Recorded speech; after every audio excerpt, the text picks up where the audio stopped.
mga kwento ng pag-ibig, kwento ng buhay, at kwento ng pag-asa. Hatid sa inyo ng Moment of Romance.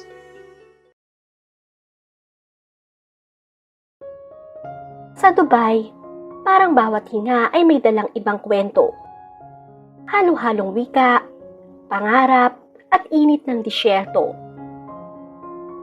Para kay Lizelle, isang Pilipinang nurse na laging may mabait na ngiti, ang syudad ay naging tahanan at hamon sa iisang lugar. Dito niya unti-unting binubuo ang kinabukasan ng pamilya niya sa Pilipinas. Mahaba at nakakapagod ang trabaho niya. Pag-aalaga sa may sakit, pakikipaglaban sa lungkot, at pananatiling matatag kahit pagod na pagod. Pero kapag gabi, iba ang hinahanap ng puso niya. Ang ingay ng Maynila, ang sinigang ng nanay niya, at ang pag-ibig na hanggang ngayon ay parang laging nauunahan ng pagkakataon.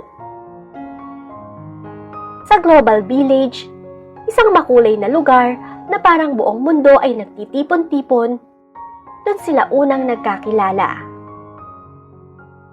Si Karim, isang Egyptian, ay abala sa pagtingin sa isang Bedouin carpet. Malalim ang kanyang tingin, at nangumiti siya habang nakikipagtawaran, parang luminaw ang buong pabilyon. Sakto namang dumating si Lizelle kasama ang mga kaibigan. Isang iglap lang, pero nakaramdam siya ng kakaibang kuryenteng dumaan sa kanya nang magtama ang kanilang mga mata. Isang saglit na koneksyon. Mabilis, hindi inaasahan, pero hindi malilimutan. Natagpuan niya si Karim sa Philippine booth, nakatitig sa mga makukulay na malong. Ang mga kulay na yan, sabi niya sa mababa at malumanay na tinig. Parang paglubog ng araw sa Red Sea, pero mas mainit. Napatawa si Lizelle. Malaya at totoo ang tunog. Gawa talaga yan para magdala ng mga kwento.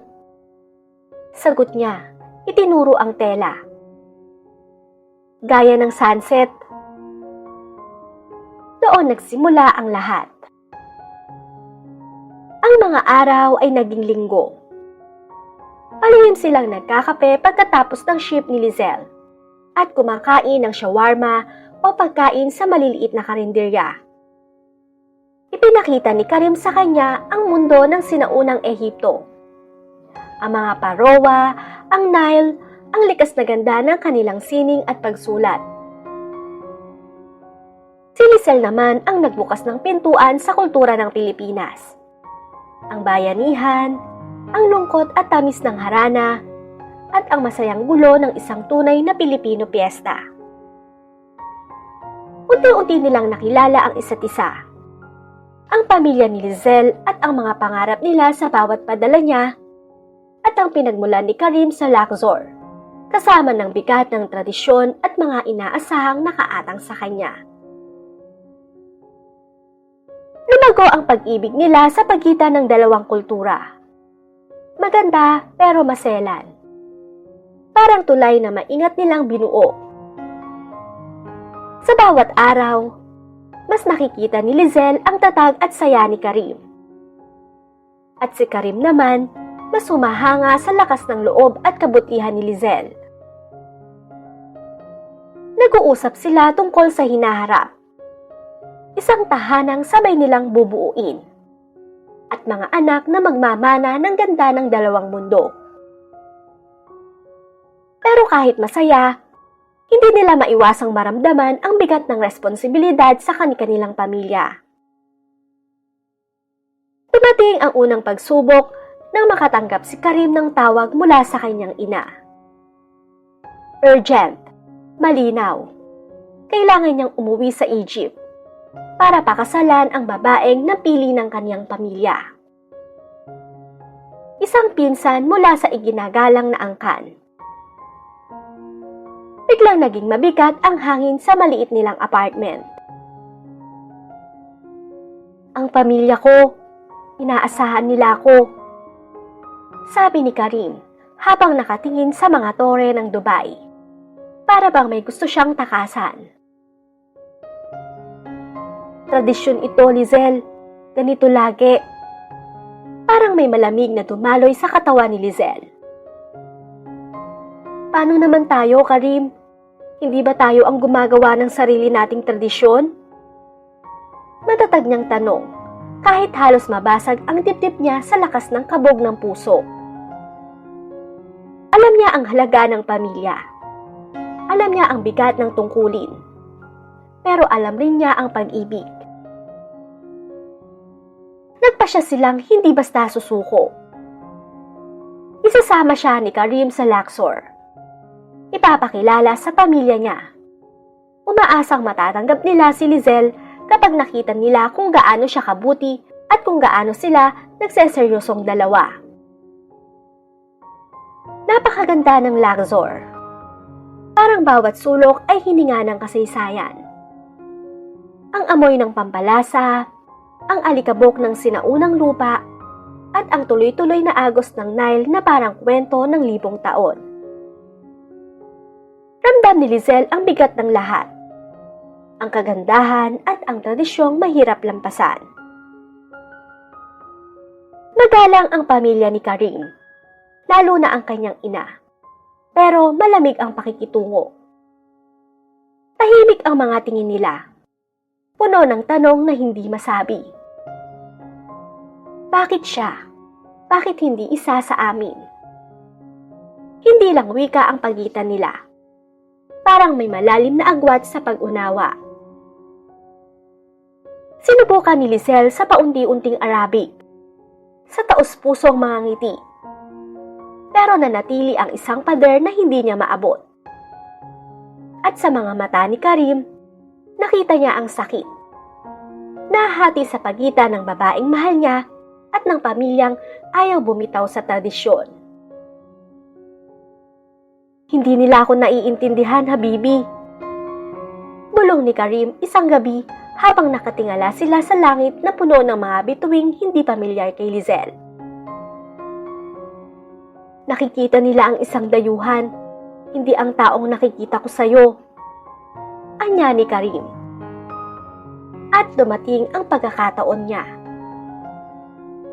Isang buwan, pagkatapos bumiyahe si Karim papuntang Maynila, malayo sa tahimik na disyerto, papunta sa isang bansang puno ng ingay, init at kulay.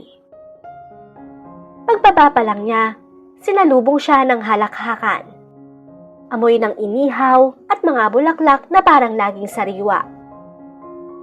Para bang sumalpok sa kanya ang buhay ng Pilipinas.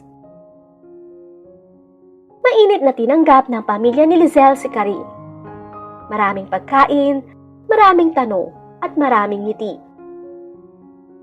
Ang ina ni Lizelle, si Aling Nena, ay tumingin sa kanya ng may halong pag-asa at pag-aalinlangan. Mabuting tao siya, Ma. Sabi ni Lizelle habang hawak ang kamay ng ina. Nire-respeto niya ako. Mahal niya ako. Lumambot ang tingin ni Aling Nena. Pero hindi nawala ang pag-aalala. Pero malayo siya, anak. At iba ang mundo niya. Sigurado ka bang magiging masaya ka roon? Kaya mo bang mabuhay ng malayo sa amin? Tanong ni Aling Nena. Si Gilbert, ang kuya ni Lizelle, ay hindi nagpaligoy-ligoy. Magko-convert ka ba, Karim? Paano ang mga magiging anak nyo? Egyptian ba sila? Pilipino? O alin ba talaga? Si Karim, kahit hirap pa sa Tagalog, ramdam niya ang bigat ng mga tanong ng pamilya ni Lizelle. Kaya sinubukan niya ang lahat. Natuto ng kaunting salita, kumain ng maanghang na laing na hindi man lang nagreklamo, at nakisaya sa karaoke kasama si Gilbert. Nakita niya kung gaano kalapit sa isa't isa ang pamilya ni Lizelle. Mapagmahal pero matindi ang pagprotekta. Alam niyang ang mga tanong nila ay dahil sa pag-aalala, hindi paghatol. Pero pagbalik nila sa Dubai, mas lalo pang tumigas ang sitwasyon. Nagbigay ng ultimatum ang pamilya ni Karim. Pakasalan ang pinsan niya o mawalan siya ng pamilya. Sa panig ni Lizelle, hindi ganoon kahigpit. Pero pinapaisip din siya na baka mas ligtas ang buhay kung hindi siya lalayo. Unti-unting nanginig ang tulay na binuo nila. Napapagod sa bigat ng tradisyon at takot. Isang gabi, umulan ng malakas. Bihira sa Dubai. Umupo sila sa balkonahe habang naglalaho ang mga ilaw ng syudad sa hamog at tubig. Huminga ng malalim si Karim. "Hindi ko kaya, Lizelle," sabi niya. Mabigat ang bawat salita. "Hindi ko kayang pakasalan ng pinsan ko kasi ikaw ang mahal ko." Nanginginig ang kamay ni Lizelle habang hinahawakan ang sa kanya. "Mahal din kita, Karim. Pero ano ang mangyayari sa atin? Sa pamilya natin?" "Heto ang ibig sabihin," sabi ni Karim habang humaharap kay Lizelle. Nagtiningas ang mga mata sa determinasyon at pag-ibig. "Gagawa tayo ng sarili nating landas, sarili nating tradisyon. Irerespeto natin ang pinanggalingan natin. Pero tayo ang bubuo ng patutunguhan natin, magkasama." Hindi madali ang sumunod na mga araw. Ang pagsuway ni Karim sa pamilya niya ay nagdulot ng masakit na pagkakahiwalay. Kahit nananatili ang pag-asa niyang magkakasundo rin sila balang araw. Si Lizelle naman, sa sarili niyang tapang, mahinahon pero matatag na ipinaaabot sa pamilya niya na ang kaligayahan niya ay kasama si Karim. Hindi nila tatalikuran ang kanilang pinagmulan, pero handa silang magtanim ng bago. Pinili nila ang manatili sa Dubai, ang lugar na naging saksi sa pag-usbong ng pagmamahalan nila. Dito sila nagpakasal, sa isang simpleng seremonya na pinagtagpi ang dalawang kultura. Barong Tagalog para kay Karim, at gown na may banayad na Egyptian-inspired na borda para kay Lizelle. Nagpalitan sila ng mga pangako. Hindi lang tungkol sa pag-ibig, kundi tungkol sa pangunawa, pasensya, at tapang na pagsamahin ang dalawang mundong minsan ay parang hindi magkakabit. Lumipas ang mga taon, at ang kanilang maliit na apartment ay naging larawan ng pinagsama nilang buhay. Sa isang dingding, nakasabit ang naka-frame na malong. Sa kabila naman, isang Egyptian tapestry. Minsan, amoy adobo ang kusina. Minsan naman, molokya. At tila parehong tahanan ang pakiramdam. Ipinagdiwang nila ang Eid at Pasko. Pinag-aralan ang panalangin ng isa't isa. At paulit-ulit na ikwinento ang mga pinagmulan nila. Palaging may ngiti at pagmamahal. At dumating ang kanilang anak, si Omar. Isang batang may matang madilim at matalino. Parang Nile na malalim at Pacific Ocean na kumikislap. Natuto siya ng Arabic kay Karim at ng mga lalabay sa Pilipino kay Lizelle. Hindi naging madali ang lahat. May mga araw na nangungulila sila sa pamilya. May mga tampuhan dahil sa pagkakaibang kultura. At may kirot ng distansyang matagal nang tinanggap pero hindi lubusang nasasanay. Pero sa bawat pagsubok, mas tumitibay ang relasyon nila.